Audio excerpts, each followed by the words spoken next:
I first had the idea for what was going to become Mars Evacuees when I was 9. I'd been reading Goodnight Mr. Tom with my school by Michelle Magorian. It's about a little boy who's evacuated from London to the countryside in the Second World War. And there's another book by the same author called Back Home, which is about a girl who's been evacuated to America. And I was very interested by the idea of being sent away because of a war to somewhere that was safe, but then maybe it wouldn't be so safe.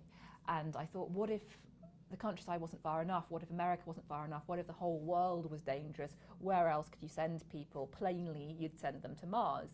So I had a go at writing a version of Mars Evacuees back then, and I tried again when I was a teenager, and then I shelved it for about 20 years. But then I came back to it, and I had to work on the idea of, okay, what kind of a war, what's going on? And so I had the idea of invisible aliens invading Earth and freezing the planet over from the poles outward.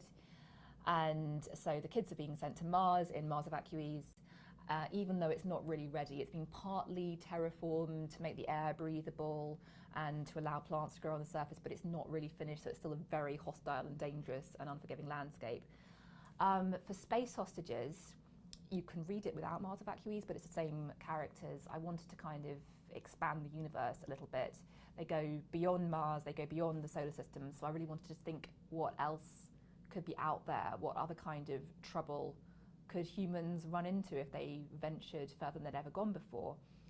And I had the idea of them basically getting caught up in somebody else's war, really, somebody else's problems. So they encounter a species called the Cracolux, and they have an expanse or an empire, and they find that they have caused the Cracolux great concern and distress, and that they're in serious trouble. There are 2 girls, 2 boys, a teenage alien and a goldfish robot.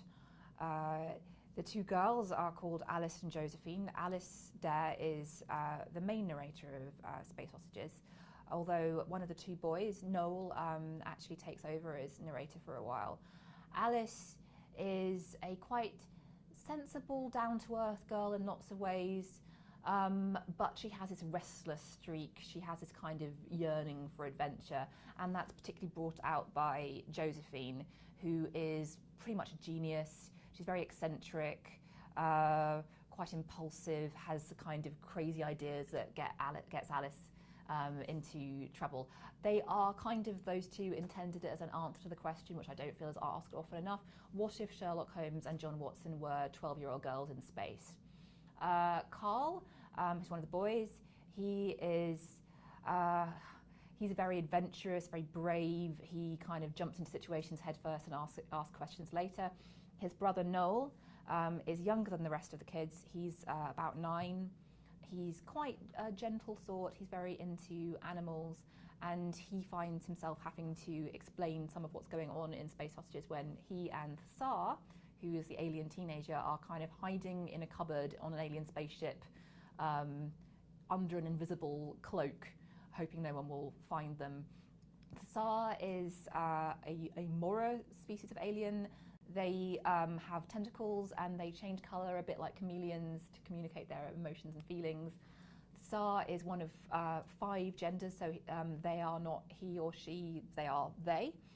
And they are a little bit, I don't know, a little bit prim, a little bit fussy, a little bit, they like to focus on the sort of the historic and scientific aspects of what's happening.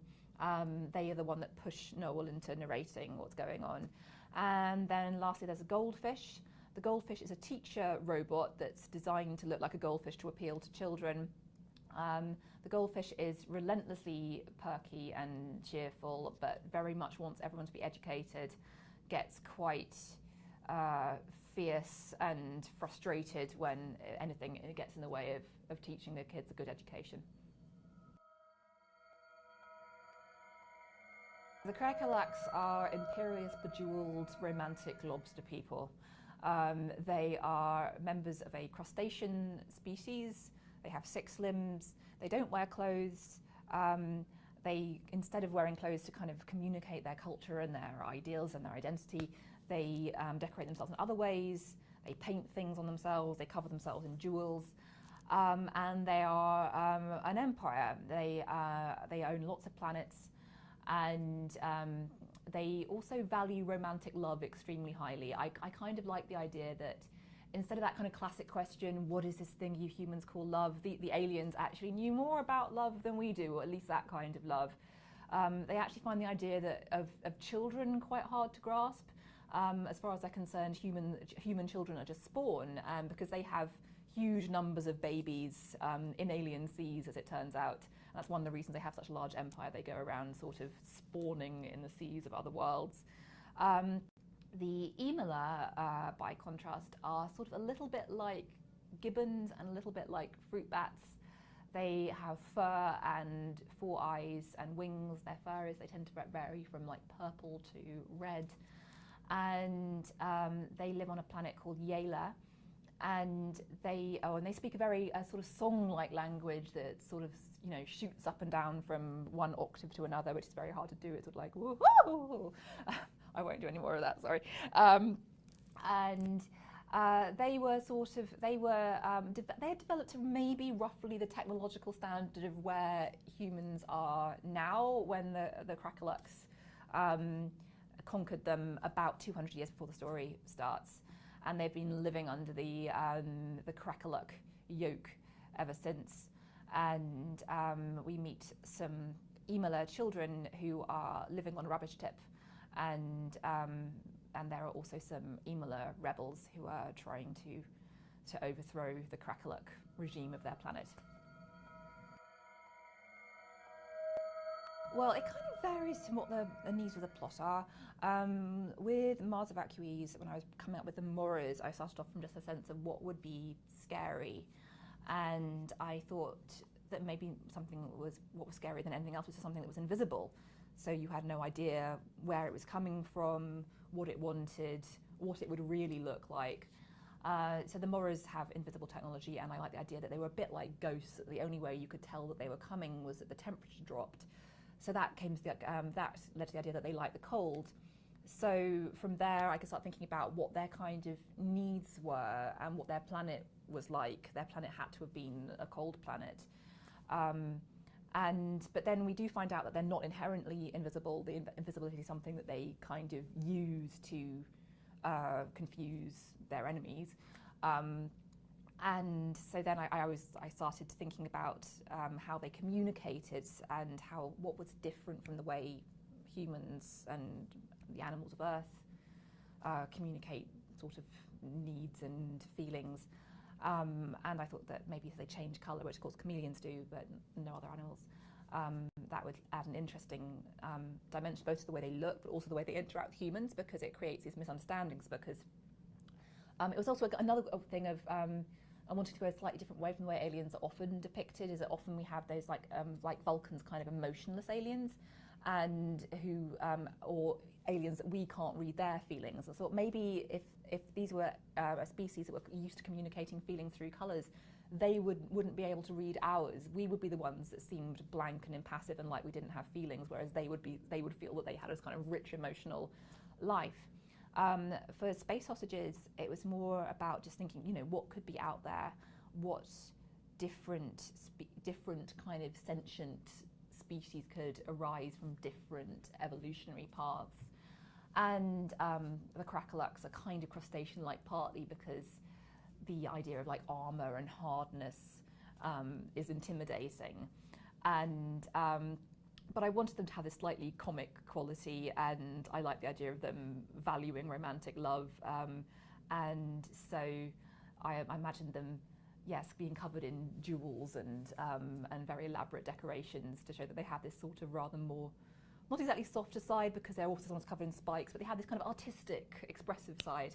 And the Emila, I really like the idea of aliens that could fly. That's one great thing you can do about books is you're not limited by what you can, I mean, nowadays it's CGI, but you're not limited by what you can display with actors. So I really liked the idea of a culture that was kind of based around flying. So again, that led to ideas about the planet, that everything would be quite vertical. The species would have evolved from a kind of sort of a jungle, but it's kind of these huge loops of grey stems from which creatures could take off and fly. And so they've built cities around flying, these kind of huge towering structures, like almost like pylons with these loops and arches which houses kind of hang from. But they do drop rubbish from their houses, and so hence some of the sort of lowest echelons of their society, some of the sort of slum kids live on a rubbish tip. Well, I did very much like Michelle Magorian's books about evacuees, which led to Mars Evacuees. I also loved Diana Wynne Jones's books. I really like the particular mix of humour and seriousness and familiarity and magic of say the Chrestomanci books, or Fire and Hemlock, or the Homeward Bounders.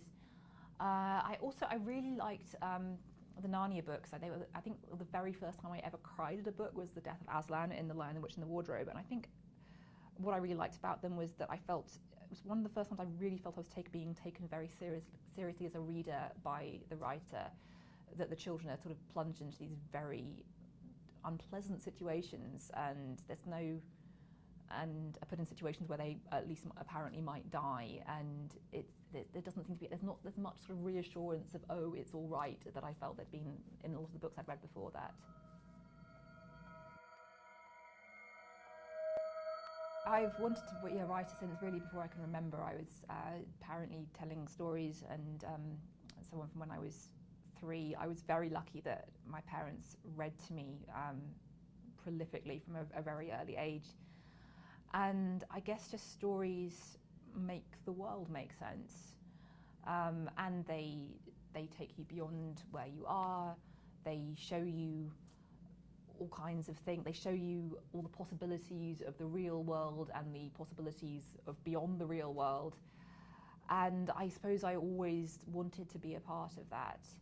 I wanted to be part of making the world both make sense, but also making it feel more full of excitement and possibility for other people. Children's books are shorter, which is one of their great advantages. In some ways, I don't find it as different as perhaps you might expect. I think partly because in these books I'm writing from a child's perspective, so I focus just simply on writing the characters and their concerns and what they would notice.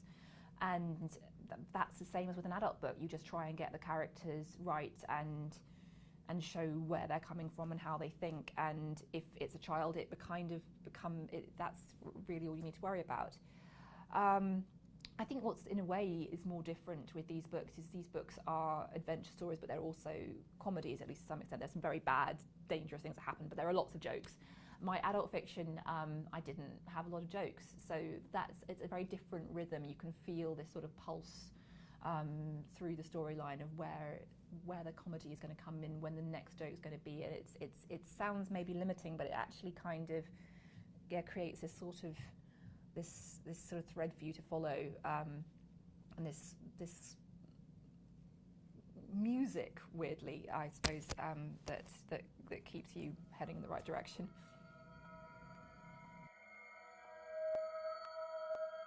I would take a small black kitten called Muriel, because she is very brave and very curious and very interested in everything, very adventurous, and she has very sharp claws, and I'm sure all these qualities would come in handy with any aliens we encountered. I mean, I could see that maybe you shouldn't take your kitten into space, but I'm assuming I'm going to be travelling on a beautiful, luxurious spaceship like the Helen of Troy, and one of my characters, Dr. Muldoon, she takes her pet piglet into space, so I think my kitten, Muriel, will be fine.